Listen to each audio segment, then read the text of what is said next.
안녕하세요. 마음이 편한 투자 멘토 광화문 금융로입니다. 2021년에 상승장을 겪고요. 또 작년에 하락장을 겪으면서 그래 역시 마음이 편한 투자를 하기 위해서는 S&P 500을 꾸준히 모아가는 게 정말 최고의 선택이구나. 이렇게 생각하게 되신 분들이 많이 늘어난 것 같습니다. 그런데 한편으로는 이런 질문을 저한테 요즘에 많이 주시더라고요. 작년 같은 경우는 주가가 많이 하락하고 있는 추세였기 때문에 내가 산 가격보다 더 싸게 살 수 있는 저렴한 기회라고 생각을 해서 매수하는 것이 그렇게 마음이 불편하지가 않았는데, 최근에는 주가가 조금 반등을 했잖아요. 그러다 보니까 내가 더 비싼 가격에 주식을 사야 한다는 생각에 뭔가 계속 사도 되는 건지 이런 고민이 든다고 말씀을 하시더라고요. 어떻게 보면 S&P 500과 같은 좋은 주식은 주가가 저렴해질 때 더 많이 매수하셔야 된다고 말씀드렸던 저의 말이 잘 전달이 된 것 같아서 기쁘기도 했는데요. 하지만 반대로 주가가 올라 버리니까 오히려 매수하기가 어려운 그런 상황이 된 거예요. 그래서 오늘 영상에서는 지금 현재 주가가 어느 정도 수준인지 한번 가늠해 볼 거고요. 이런 상황에서 어떠한 판단을 내리는 것이 합리적인지 데이터를 통해 검증을 해 보겠습니다. 영상 보시기 전에 좋아요와 구독하기 그리고 알림 설정 부탁드립니다. 지금 보시는 S&P 500 지수의 그래프 추이를 보고 많은 분들께서 그래 오랫동안 모아갈 수 있는 주식은 역시 S&P 500밖에 없다고 생각을 하시고요. 마음 편한 투자를 하시기 위해서 S&P 500을 꾸준히 모아가려는 계획으로 투자를 시작하신 분들이 많으신데요. 그리고 제 영상 중에 70만 조회수를 기록한 20대로 돌아가서 주식 딱 한 개만 산다면 이걸 사겠습니다. 이 썸네일의 영상에서 S&P 500 적립식 투자를 권해드렸고요. 그러면서 제 목표가 10년 후에도 좋은 투자를 할 수 있게 도와줘서 고맙다는 댓글을 받는 거라고 말씀드리기도 했어요. 그런데 이 영상을 찍고 2년이 조금 안 된 시간이 흘렀는데요. 지금 S&P 500을 계속해서 모으고 계신 분들은 얼마나 될까요? 아마도 많지 않을 거라고 생각합니다. 그래서 S&P 500이 이렇게 장기간 우상향했음에도 불구하고 주식 투자로 성과를 내는 사람들은 많지 않은 게 바로 이런 이유 때문일 텐데요. 그렇다면 왜 좋은 주식을 꾸준히 모으는 게 어려운지 이걸 생각해 볼 필요가 있습니다. 그 이유는 크게 두 가지로 나눠볼 수 있는데요. 첫 번째 이유는 하락기에 모으는 것에 대한 두려움 때문이에요. 2021년에는 주식을 사서 며칠만 올라도 주가가 올라있기 때문에 돈복사라는 말이 돌기도 했어요. 그래서 어떤 수를 써서라도 빨리 더 많이 모아야겠다는 조바심이 들면서 주식을 모으기가 쉬웠습니다. 하지만 반대로 하락기에는 주식을 사면 주가가 떨어져 있으니까 사기 싫어지는 거죠. 하지만 올해에는 어떻게 생각이 바뀌었나요?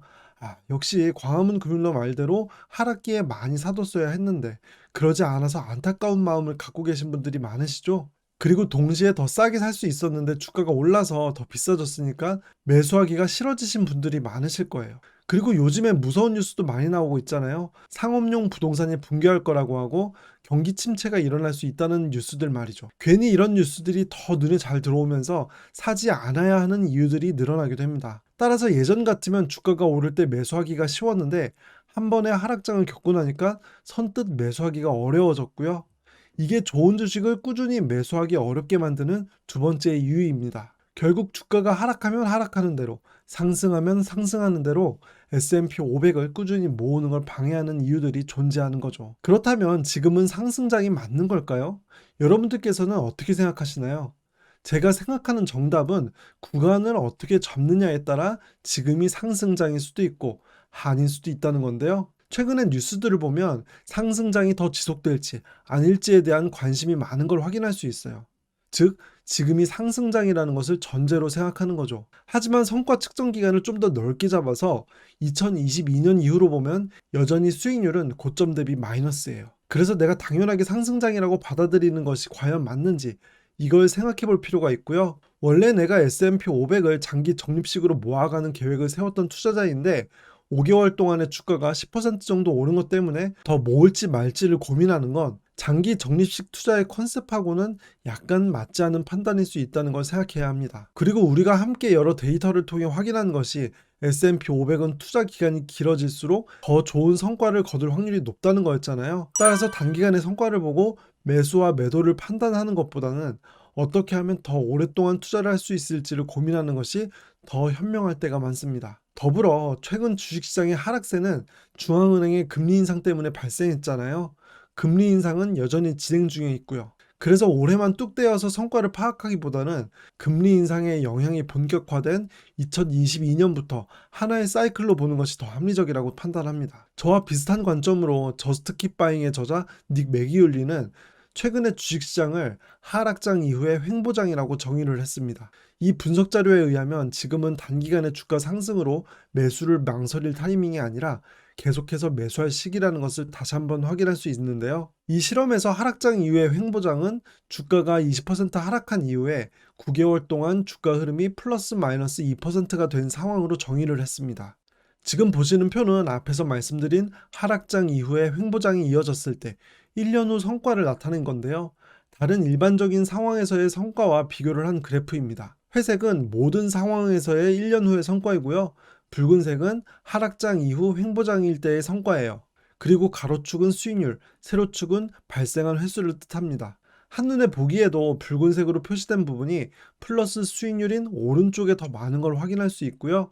특히 수익률이 높은 부분은 상대적으로 더 두껍고 수익률이 낮은 부분은 상대적으로 더 얇습니다.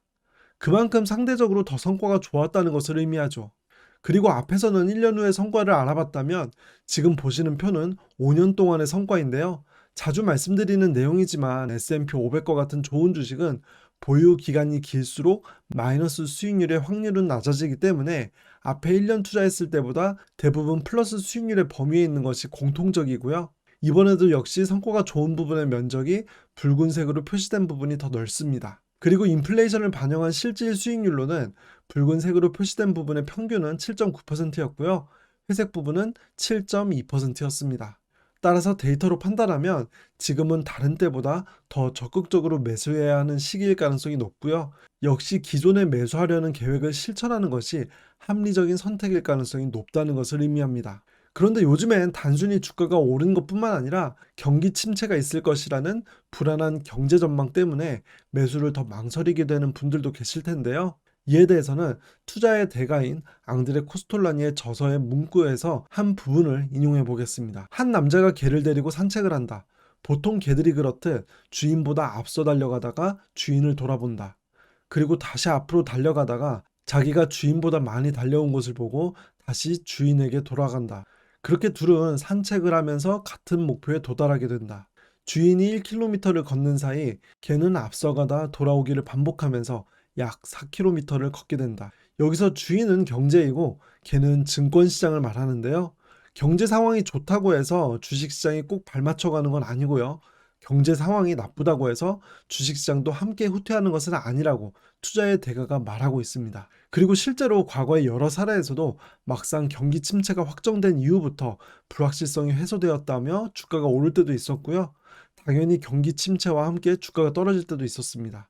결국 모른다는 말이죠. 유튜브나 여러 매체들을 통해서 경제 전문가라고 하는 사람들이 주가 전망을 예측을 하지만 사실 불과 3개월도 안 되어서 말이 바뀌는 경우가 부지기수입니다. 경제 상황이 바뀌었다는 말로 말이죠. 하지만 그렇게 바꾸더라도 틀리는 경우는 여전히 많은데요. 개인적으로 판단하기 어려운 부분이 있을 때는 데이터를 통해 가늠해 보거나 투자의 대가들의 책을 읽고 그들의 의견을 참고하는 것이 더 좋은 판단에 도움이 될 때가 많았습니다. 그리고 이런 투자를 우측의 마펜투 클럽에서 회원님들과 함께 공부하고 있으니 관심 있으신 분들께서는 참고 부탁드리고요.